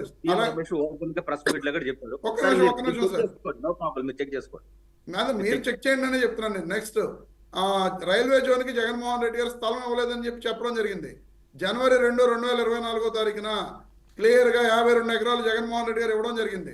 నిన్న ఆంధ్రజ్యోతి పేపర్ మరి విల్సన్ గారు చూసారో లేదో, డిపిఆర్ ఇంకా రైల్వే జోన్ కి ఇంకా రెడీ అవ్వలేదు. ఈ రోజున శంకుస్థాపనకి పెట్టారు. శంకుస్థాపనకు ముందైనా డిపిఆర్ ఫైనలైజ్ అయిపోయిందని చెబుతారో చెప్పరో అని చెప్పి క్లియర్ గా నిన్న ఆంధ్రజ్యోతి పేపర్ రాయడం జరిగింది. అందులో కూడా క్లియర్ గా ఉంది. కొత్త వలస కిరండాల్ లైన్ ఒకసారండి, కొత్త వలస కిరండాల్ లైన్ అనేది ఈ రైల్వే జోన్ లో ఉంటుందా ఉండదా అనేది స్పష్టత ఇవ్వాల్సిన అవసరం ఉంది. ఎందుకంటే మేజర్ ఆదాయం అనేది ఆ రైల్వే లైన్ మీద, ఎందుకంటే ఖనిజాలన్నీ కూడా ఆ రైల్వే లైన్ ద్వారానే వెళ్తున్నాయి కాబట్టి క్లియర్ గా రైల్వే లైన్ అనేది దీంట్లో ఉండాలి. రైల్వే జోన్ అనేది క్లియర్ గా ఫస్ట్ నుంచి కూడా మనం అందరం అడుగుతున్నాం. అది కూడా నేను ఆంధ్రజ్యోతి పేపర్ క్లియర్ గా చెప్పడం జరిగింది. అలాగే వాల్టేర్ డివిజన్ అనేది కూడా క్లియర్ గా ఇందులో ఉంటేనే ఈ రైల్వే జోన్ కి సార్థకత ఉంటుంది. ఆ వాల్టేర్ డివిజన్ అనేది లేకపోతే ఇది ఇచ్చినా సరే ఉపయోగం లేదనేది కూడా క్లియర్ గా చెప్పడం జరిగింది. సో గత 5 ఏళ్లలో మంత్రి గారు రమేష్ గారు అర్థమైంది. గత 5 ఏళ్లలో ఏవైతే చేస్తామని చెప్పి చేయలేదు, ప్రకటనలకే పరిమితం అయిపోయాయో, ఏవైతే సాధించలేకపోయామో అవన్నీ ఇప్పుడు ఈ ప్రకటన నేపథ్యంలో, ఈ రోజు జరిగేటువంటి సభ నేపథ్యంలో ఇవన్నీ ప్రకటించాలి, అమలు చేసేలాగా చర్యలు తీసుకోవాలి అనేది డిమాండ్. చెప్తున్నాను సార్. అలాగే శ్రీనివాస్ అన్న గారు 4 లక్షల కోట్ల పెట్టుబడులు వచ్చినాయి అన్నారు. మరి ఎక్కడ వచ్చినా గాలిలో ప్రస్తుతం. ఎందుకంటే చంద్రబాబు నాయుడు గారు 2014 నుంచి 19 మధ్య అధికారంలో ఉన్నప్పుడు దావోస్ వెళ్ళి 13 లక్షల కోట్ల పెట్టుబడులు వచ్చినాయని చెప్పారు. కానీ అవి ఎక్కడ కూడా ఎస్టాబ్లిష్ అయినాయి లేవు. అలాగే కొన్ని కంపెనీలు శ్రీనివాస్ అన్న గారు చదవడం జరిగింది. మరి శ్రీనివాస్ అన్న గారికి తెలుసో జగన్మోహన్ రెడ్డి గారి ప్రభుత్వంలో ఒక్క కంపెనీ కూడా రాలేదు అని చెప్పారు. గ్రీన్కో 25,000 కోట్లతోటి కర్నూలు జిల్లాలో అది రెన్యూవబుల్ ఎనర్జీ మీది కాదు. జగన్మోహన్ రెడ్డి గారే శంకుస్థాపన చేశారు. మీది కాదు రమేష్ గారు మీరు స్టార్టింగ్ ఓపెనింగ్ స్టేట్మెంట్ లో మాట అన్నారు. మొత్తం ఏదైతే శ్రీనివాస్ చౌదరి గారు లిస్ట్ చదివారో ఇవన్నీ కూడా శాంక్షన్స్ అన్ని మా ప్రభుత్వంలో జగన్మోహన్ రెడ్డి గారు ఉన్నప్పుడు చేసినవి అన్నటువంటిదని మీరు అన్నారు. లేదు, నేను మీకు మద్దతుగా మాట్లాడుతున్నా. మీరు మొత్తం వాళ్ళు చెప్పినటువంటి దాన్ని ఇవన్నీ కూడా మా దాంట్లో మా హయాంలో పోలవరానికి 12,000 కోట్లు కానీ, లేదంటే దీనికి వచ్చింది ఇది కానీ, మిగతా వాటికి కానీ మేం చేసిన దాని మీద వచ్చింది శాంక్షన్స్ అన్ని కూడా మా దాంట్లో అయితే ఇప్పుడు శంకుస్థాపన వీళ్ళు ఈరోజు చేస్తున్నారు అని మీరు అన్నారు. ఇప్పుడు మీరు తీసుకొచ్చినటువంటి గ్రీన్ కో మరి వాళ్ళ క్రెడిట్ మీరు తీసేసుకుంటే ఎలా స్వామి? గ్రీన్ కో కానీ సార్ వీళ్ళు గ్రీన్ కో ప్రాజెక్టు మా జగన్మోహన్ రెడ్డి గారు చంద్రబాబు నాయుడు గారి ప్రభుత్వంలో చర్చలు జరిగిన తర్వాత చంద్రబాబు నాయుడు గారు మరి అంటే వాళ్ళ దాంట్లో చర్చలు మీ దాంట్లో శాంక్షన్సా? మీ దాంట్లో చర్చలు ఇప్పుడు వీళ్ళ దాంట్లో శాంక్షన్సా? సార్ అదే నేను చెప్తున్నా. చలమల్ శెట్టి సునీల్ గారు ఆ రోజున వైఎస్ఆర్ కాంగ్రెస్ పార్టీలో ఉంటే ఆయన తీసుకుని వెళ్ళి టీడీపీలో జాయిన్ చేసుకున్న తర్వాత కూడా వాళ్ళు పర్మిషన్స్ ఇవ్వకుండా పర్మిషన్స్ అన్ని కూడా జగన్మోహన్ రెడ్డి గారు ఇచ్చారు. మీరు చెక్ మరి అదేంటి వాళ్ళకి కర్నూలులో కాదు కర్నూలులో వాళ్ళు ఏర్పాటు చేసినటువంటి సోలార్ పార్క్ మీద 2019 అధికారంలోకి వచ్చిన తర్వాత దాడులు చేశారు. ఎందుకు? ఎవరు దాడులు చేశారండి? అయ్యో చాలా పెద్ద న్యూస్ అయింది రమేష్ గారు, చాలా పెద్ద కేసు కూడా అయింది అప్పుడు. సార్ పవన్ గారు గ్రీన్ కో ప్రాజెక్ట్ టోటల్ గా జగన్మోహన్ రెడ్డి గారి ప్రభుత్వంలో పర్మిషన్ సర్లేండి. మీరున్నప్పుడు మీవి కాదు ఏదైనప్పటికీ లేదు. లెట్స్ క్లోజ్, ఎందుకంటే టైం అవుతుంది కాబట్టి మాకు చిన్న పరిమితులు ఉన్నాయి కాబట్టి మళ్ళీ సాయంత్రం రమేష్ గారు డెఫినెట్గా సాయంత్రం డిబేట్ కూడా ఇవాళ దీని మీదే ఉంటుందంటే ఏం ప్రకటన హిట్టా ఫట్టా అన్న దాని మీద నడుస్తుంది తప్పితే ఈరోజు మోడీ గారిది ఇంకా వేరే ఉండదు. డెఫినెట్గా మనం మాట్లాడుకుందాం. అందులో మీరు అన్నట్టుగా ఏ శాంక్షన్స్ ఎవరివి ఎప్పుడు వచ్చింది అనేది మాట్లాడుకున్నట్టయితే తెలుగుదేశం వాళ్ళు తీసుకొచ్చారని వాళ్ళు చెప్తారు, అంటే కూటమి. వైసీపీ వాళ్ళు వాళ్ళని చెప్తారు ఏదైనా వచ్చేది ఆంధ్రప్రదేశ్కే, రాలేదు అంటే ఆంధ్రప్రదేశ్కే. ఇస్తారా చస్తారా? ఈసారి వైఖరి అంటే ఇంతే. గతంలో లాగా పాతికిస్తే మెడలు ఉంచుతాం అన్నటువంటి పాయింట్ లేదు మనం ఒకటే మనం బరంపురం అన్నటువంటిది కూడా లేదు. ఇస్తారా చస్తారా? తెలుగువాడంటే తక్కువైపోయాడు, కేవలం మనకు అక్కడ వెన్నెముక కాస్త నిలబడితే చాలు, మన ప్రభుత్వాలు మనం చేసుకొని వీళ్ళకి ఏమి ఇవ్వక్కర్లేదు అనేటువంటి వైఖరితో ఉంటే మన అనే స్థాయి నుంచి నువ్వెంత అనే స్థాయికి వెళ్ళిపోతాం. అందులో ఎటువంటి అభ్యంతరం లేదు. రాష్ట్రానికి ఎంతైతే అభివృద్ధి కావాలో అంత కేంద్రం చేయాలి. కేంద్రానికి ఎటువంటి వెన్నుదన్ను కావాలో రాష్ట్రం అది ఇస్తుంది. ఈ రెండిట్లో సఖ్యత లేదు, మాకు అవసరం లేదు, మాకు అధికారమే ఇది అనుకుంటే మాత్రం దయచేసి తెలుగు ప్రజలతోటి పెట్టుకోవద్దు. ఈ తెలంగాణ ఆంధ్ర రెండింటి గురించి చెప్తున్నటువంటి మాట. తెలుగు ప్రజల మనోభావాలతో ఆడుకోవద్దు. ఏదైనప్పటికీ ఒక మంచి కార్యక్రమానికి వాళ్ళు శ్రీకారం చుట్టబోతున్నారు. చాలా ఓపెనింగ్స్ కూడా నడుస్తున్నాయి కాబట్టి మనస్ఫూర్తిగా మన ప్రధాని నరేంద్ర మోడీ గారిని ఆంధ్రప్రదేశ్కి ఆహ్వానించి ఇంకా ఆంధ్రప్రదేశ్కి ఏమేం కావాలి, ఎలా కావాలి అనేటువంటి దాని మీద చర్చలు జరిపి ప్రకటన రావాలని కోరుకుందాం. అలాగే మన సోదర రాష్ట్రం తెలంగాణకి కూడా రావాల్సినటువంటివి ఇచ్చి 2 రాష్ట్రాలని ముందుకు తీసుకెళ్లాలని ప్రధానమంత్రి గారికి విజ్ఞప్తి చేస్తున్నాం. ఇది ఇవాళ for the people debate. Participate చేసేందుకు శ్రీనివాస్ చౌదరి గారికి, రమేష్ గారికి, రామ్మోహన్ గారికి, అలాగే విల్సన్ గారికి కూడా ప్రత్యేక ధన్యవాదాలు. చూస్తూనే ఉండండి బీఆర్కే న్యూస్, తెలుగోడి సత్తా.